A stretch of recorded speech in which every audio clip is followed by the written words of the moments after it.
পৃথিবীর ইতিহাসে সবচেয়ে বড় সাম্রাজ্য ছিল ব্রিটিশ সাম্রাজ্য। ব্রিটিশ সাম্রাজ্য কত বড় ছিল সেটা বোঝাতে একসময় বলা হতো ব্রিটিশ সাম্রাজ্যের সূর্য কখনো অস্ত যায় না। আসলে কি ব্রিটিশ সাম্রাজ্যের সূর্য কখনো অদৃশ্য হতো না? কিংবা গ্রেট ব্রিটেন আসলে কত বড় ছিল? চলুন এই ভিডিওতে জেনে নেওয়া যাক।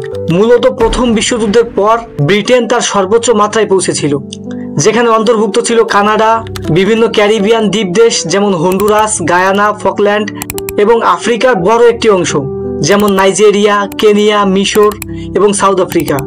এবং এশিয়াতে ছিল ইয়েমেন, ওমান, ফিলিস্তিন, ইরাক, ভারত উপমহাদেশ যাকে ব্রিটিশ সাম্রাজ্যের রত্ন বলা হতো। তাছাড়া Myanmar, Malaysia, Australia, New Zealand, Fiji এবং বিভিন্ন পলিনেশিয়ান দ্বীপ। এ সময় ব্রিটিশ সাম্রাজ্যের আয়তন ছিল প্রায় 21 মিলিয়ন স্কোয়ার কিলোমিটার, যা পৃথিবীর স্থলভাগের প্রায় 1/4 এবং এর জনসংখ্যা ছিল প্রায় 45 কোটি।